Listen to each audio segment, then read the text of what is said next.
ભૂપેન્દ્રબેન કહેવાનો, પણ આવતા વર્ષથી અત્યારથી તમારી રજા માગી લઉં છું. આ વર્ષે તો ચલાવી લીધું, આ વખતે બહુ આગ્રહ હતો ત્યાંના કોલમ્બસ જૈન સંઘનો અને નવરાત્રી આખો પ્રોગ્રામ કરવાનો હતો. 1 મહિનાનો કાર્યક્રમ હતો. મારાથી જઈ શકાય એમ હતું નહીં, કારણ કે ચોથ પાંચમ અહીંયા બંધાયેલો હતો.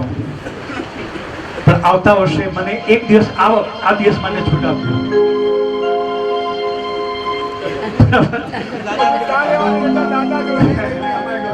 હું જઈ નથી શક્યો, એના બદલે મારા સનને, મારા છોકરાને ત્યાં મોકલી દીધો છે. પણ બહુ આગ્રહ હતો. પણ એની સાથે તમને કહું, હમણાં 1 વર્ષ જે પણ દાતા પરિવાર બેઠા, જે લોકોને દાતાનો, માણીભદ્ર વીર દાદાનો મહિમા કેટલો છે. અત્યાર સુધી ન્યૂ જર્સીની અંદર 7 ફોટા મેં એ લોકો આવવાના હતા, પણ પ્રતિષ્ઠાના કારણે એ લોકો આવી નતા શક્યા, કારણ કે પ્રતિષ્ઠાની તૈયારી એ લોકોને બહુ મોટી કરવાની હતી. અત્યારે આખા અમેરિકામાં ફર્સ્ટ નંબરનું જે દેરાસર બન્યું છે ન્યૂ જર્સી, જુલાઈમાં પ્રતિષ્ઠા હતી, બહુ જોરદાર પ્રતિષ્ઠા થઈ, એની તૈયારીમાં હતા. લગભગ પાયા કરીને નવેમ્બર એન્ડ અથવા ડિસેમ્બરમાં એ લોકો લગભગ 25 જણા સાથે અહીંયા આવી રહ્યા છે. અને માણીભદ્રની પ્રતિમા જોવા, કારણ કે મેં 7 ફોટા અહીંથી લઈ ગયો હતો, 7 ફોટા મોકલ્યા છે. એમાંનો 1 ફોટો દેરાસરમાં મૂક્યો છે, 1 ઉપાશ્રમ મૂક્યો છે, 5 પોતાના ટ્રસ્ટીઓએ વેચી લીધા છે. અને કે આશુભાઈ હવે આવજો ત્યારે 25 ફોટા નાના લેતા આવજો, કારણ કે અમે અમારા દેરાસરમાં સ્થાપન કરી. એ લોકો રૂબરૂ એટલા માટે આવવાના, કારણ કે આવા જ માણીભદ્ર વીર એમને ન્યૂ જર્સીમાં બિરાજમાન કરવા છે. એટલે કહીશ કે ઝૂમ ઝૂમ કે નાચો ગાઓ, मंडप में मंगल होगा, जिनकी प्रतिमा कितना सुंदर होगा, वो कितना सुंदर होगा. झूम झूम के नाचो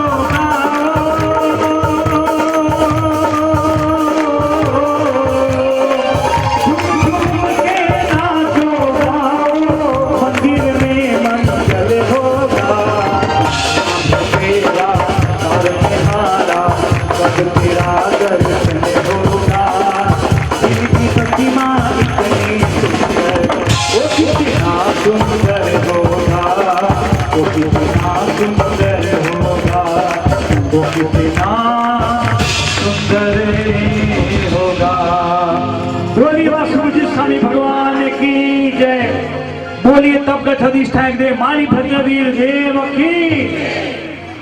एक सामान्य बात, एक फोन पर विनोदભાઈ વાત કરી કે વિનોદભાઈ તમારા પ્રમુખને બધાને લઈને આવો તો આપણા તીર્થને કંઈક સારો સહયોગ મળે, કંઈક વિકાસની વાતો થાય. તો એમને એક સામાન્ય ફોન ઉપરની વાત ઉપરથી પણ આપણા આમંત્રણને સ્વીકારી અને આપણા ત્યાં વધાર્યા. એમના જે સંઘના કામો, એમને દાન તો કરવું પણ નિષ્ઠાપૂર્વક પોતાની હાજરી રાખવી, એમાં પૂરેપૂરો સમય આપવો. સાધુ વ્યવચ માટે આરાધના ભવનની જે વાત થઈ કે એમને જૈન શાસનના જે સાતે ક્ષેત્રના કામોમાં ક્યાંય કોઈ લિમિટ છોડી નથી, એવા આપણે ત્યાં વધાર્યા. એમનો આપણે ખૂબ ખૂબ આભાર માનીએ છીએ. એમના મંત્રીશ્રી પણ એમનો પણ ખૂબ ખૂબ આભાર માનીએ છીએ. તો એમની એક સમયની થોડીક પાબંદી હતી, એટલે આપણે એમને પહેલું બહુમાનનો શું કરી અને એમને થોડુંક 2 શબ્દો કહીને આપણે એમને વિદાય કરવા છે. તો પહેલા શ્રી અમરીશભાઈ રસિકલાલ શાહનું બહુમાન. પધારો અમરીશભાઈ, પધારો પધારો પધારો છે. બીજી વસ્તુ એવી છે કે આપણા તીર્થની અંદર દેરાસર બની ગયું, ઉપાશ્રય બની ગયો, ધર્મશાળા સરસ બની ગઈ, વિવિધ લક્ષી હોલ થઈ જશે, ભોજનશાળા નિર્માણનું કામ ચાલી ગયું. લગભગ આથી આસો 5 સંપૂર્ણ ભોજનશાળા પૂરી થઈ જશે એવી 100% અમને ખાતરી છે, વિશ્વાસ છે અને દાદા પ્રત્યે અટૂટ શ્રદ્ધા છે. હવે આપણે ત્યાં એક સુંદર ભાતા ભવન કે દરેક યાત્રિક આવે શંખેશ્વરથી દાદાને સુખડી ધરાવે, ભાતી વાપરી ભવન દર્શન કરીને અમદાવાદ જતા રહે. ફાસ્ટ યુગ છે, એક દિવસમાં 5 તીર્થો બધાને લગભગ અમદાવાદ પહોંચી જાય. તો આપણા તીર્થની હવે પછીની જરૂરિયાત શું? તો એક ભાતા ભવન સુંદર બની જાય એવી મેં પ્રપોઝલ મૂકી છે કે એમના પરિવાર દ્વારા એક સુંદર ભાતા ભવન હોય અને ત્યાં આવેલો માણસ માણિભદ્ર દાદાને શ્રદ્ધા મૂકી અને સુખડી વાપરે, ભાતી વાપરે, ચા પાણી વાપરી અને અમદાવાદ તરફ પ્રયાણ કરે તો એક સોનામાં સુગંધ ભળી જાય એવી આપણે પ્રપોઝલ મૂકી છે. પરમાત્માની કૃપા હશે, આપણી નિષ્ઠા હશે તો એ કામ ચોક્કસ સફળ થવાનું છે એવી મને સંપૂર્ણ શ્રદ્ધા છે. અને મારી જીભે જ્યાં જ્યાં દાનની વાત થઈ ત્યાં હું ક્યાંય પાછો નથી પડ્યો એવો 10 વર્ષનો ઇતિહાસ છે મારો. 1100 રૂપિયાનું દાન કરવા વાળો 11 લાખ રૂપિયા ખર્ચીને ગયો એવા માણભદ્ર દાદાનો ઇતિહાસ છે. એક ભાઈ સામાન્ય મેં વાત કરી કે ભાઈ 11,000 નો લાભ આ લઈ શકશો કે સાહેબ રહેવા દો ને, હું આખો જ લાભ લઈ લઉં. તો જયારે મેં 5,000 રૂપિયાની ટીપ કરીને આ હવનનો પ્રોગ્રામ કરતા હતા, 5,000 રૂપિયા કરીને જમણવાર ને મંડપ ને આ બધું ભેગું કરીને કરતા હતા. એક વર્ષ એવું આવ્યું કે અમને ખાલી 10 નામ 5,000 ના મળ્યા. હવે આ 10,000 10 નામ અને 5,000 રૂપિયા એટલે 50,000 માં મંડપ બાંધવો, 3 ટાઈમ જમાડવા, કંકોત્રી છપાવી, શું કરવું, કઈ રીતે કરવું. પછી અમે ટ્રસ્ટી મંડળ જશુદાદા બધા મીટિંગ ભાઈ આ વર્ષે મને 5,000 ના 5 નામ 10 નામ મળ્યા છે, 50,000 રૂપિયા આવશે, આપણે આધે સાલ જમણવાર કેન્સલ બાકી રાખશું. કારણ કે આ મંડપ, સંગીતકાર, વિધિકાર આ બધું સાધારણ ખર્ચ કરવો કે રીતે. અમે ગિરીશ અને ભાઈ પાટડી વાળા રમેશકુમાર ત્રણે દાદા જોડે ગયા. દાદા આવતી સાલ ભાતીનો પ્રોગ્રામ છે, જમણવાર અમારી પાસે પૈસા નથી. એ 10 મિનિટની અંદર હેમેન્દ્રભાઈ નો ફોન આવ્યો, અહીં બેઠા છે હેમેન્દ્રભાઈ કે બોકડિયા પરિવારને આખા જમણવારનો લાભ લેવો છે, તમે આપશો? એક દાદાની કૃપા જુઓ. માત્ર અમે દાદાને વિનંતી કરી, દાદા આવતી સાલ ભાતી તારા પ્રસંગમાં ચાલશે? નહીં ચાલે, 3 ટાઈમનો જમણવાર સરસ કરવાનો છે, અમારી પાસે પૈસા નથી, શું કરશું? તો હેમેન્દ્રભાઈ એક બોકડિયા પરિવારને દોરસા લઈને એમના પરિવાર દ્વારા ફોન આવ્યો કે તમે અમને લાભ આપશો. 3 સ્વીટ 3 ફરસાણ અમે જમાડશું, ડાઇનિંગ ટેબલ પર જમાડશું, મિનરલ વોટર આલશું, આખો દિવસ ચાની ભક્તિ કરાવીશું, લાભ આપશો?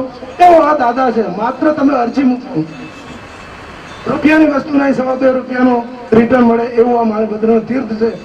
એટલે અમે વિનંતી કરીએ કે આ પ્રયત્નને અમને સફળ કરે અને પરમાત્મા સૌને, એમના પરિવારને શાસન સેવાના કાર્યોમાં ઉત્તરોત્તર વધારો કરતા જાય અને શાસનમાં દરેક જગ્યાએ પ્રસરી જાય.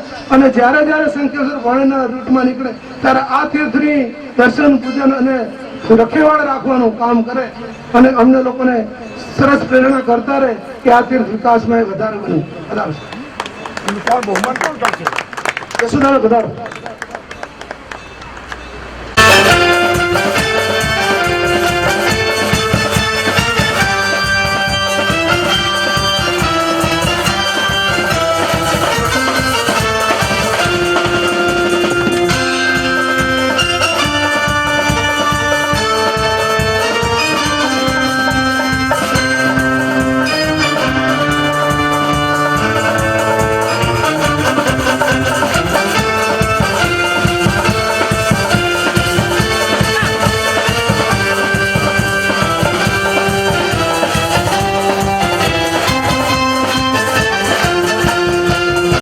એટલી બધી ભૂરી ભૂરી અનુમોદના કરીએ આપની એટલી ઓછી છે ભાગ્યશાળી.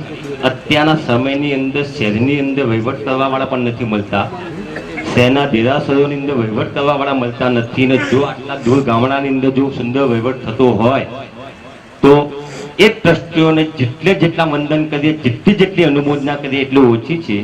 અમદાવાદ જેવા વિસ્તારની અંદર આટલા બધા દેરાસરો હોવા છતાં પૈસા આપનાર તો ઘણા ભાગ્યશાળીઓ મળે છે. એનો વહીવટ કરવો બહુ અઘરું કાર્ય છે. એની અંદર સમયની પાબંદી હોય છે.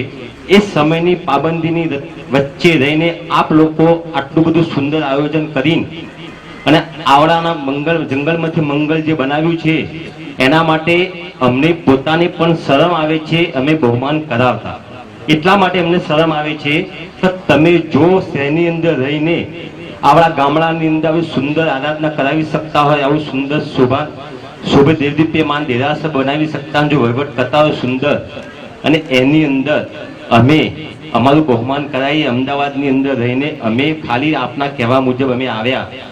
વિનોદભાઈએ કીધું અમે 10 મિનિટ માટેનો સમય કાઢીને પણ અમે, લાલભાઈ અમારા સંઘના સભ્ય છે, એવો કેટલા 10, 5, 7 વર્ષથી મને કહે છે તમે ગુરુ પધારો. તમારા સંઘના સભ્યોને લઈને, પ્રમુખ સાહેબને બધાને લઈને, પણ અમદાવાદની અંદર સમયની કિંમત એવી છે ને, દેરાસરથી સેવા પૂજા કર્યા પછી બીજા દિવસ સવારે દેરાસર જવાનું. કોઈને અત્યારે સમયની સાથે દોડે છે. કોઈને પરમાત્મા માટેનો સમય નથી, એની વચ્ચે આપણો આટલું બધું સંકુલની અંદર આપણા કાર્યકર ભાઈઓ ટ્રસ્ટીઓ સમય કાઢીને આવી રહ્યા છો, એટલે તમને લાખ લાખ વંદન છે ભાગ્યશાળી. તમને જેટલી ભૂરી અનુમોદના કરી એટલી અનુમોદના ઓછી કરી છું ભાગ્યશાળી. પરંતુ આવું કાર્ય દરેક ભાગ્યશાળી પોતાના વતન માટે કરે ને એ જ શુભેચ્છા પાઠવું છે ભાગ્યશાળી. બીજું કંઈ કહેવા માંગતો નથી ભાગ્યશાળી. બહુમાન અમારું ના હોય, ખરેખર તો અમારે અહીં આવીને તમારું બહુમાન કરવાનું હોય. આટલું સુંદર કાર્ય કર્યું છે એટલા માટે ભાગ્યશાળી.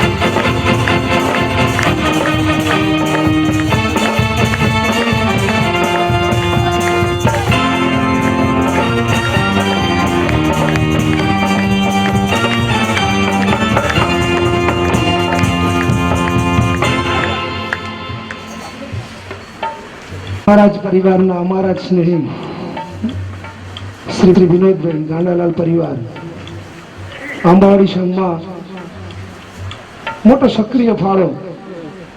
જ્યાં જ્યાં હરિભાઈ ગાંડાલાલનો બોર્ડ તમને ઉપાશ્રમમાં જોવા મળશે, એમનો ફોટો પણ જોવા મળશે. આપણા જ કહેવાય, આપણી સંસ્થા સાથે જોડાયેલા જ કહેવાય. આ તો માત્ર એમને ડાયસ ઉપર બેસાડ્યા છે, એક સંસ્થાની પરંપરા છે. વિનોદભાઈને મારા ફાધર સાથે પણ ખૂબ પ્રેમ હતો. અમારા ઘરે પણ મારા ફાધરની ખબર કાઢવા માટે અવારનવાર આવતા હતા, અને એ મારા ફાધરનું સ્વપ્ન સાકાર કરવા માટે સૌ મિત્રોએ સહકાર કરી અને આજે આ એક તીર્થ નિર્માણનું કામ કર્યું છે. વિનોદભાઈ માટે મારે વધારે કહેવાનું નહીં, કારણ કે લગભગ બધા વિનોદભાઈથી પરિચિત છે. એવા વિનોદભાઈનું મહુવાન રાજુભાઈ કરશે. રાજુભાઈ પધારો.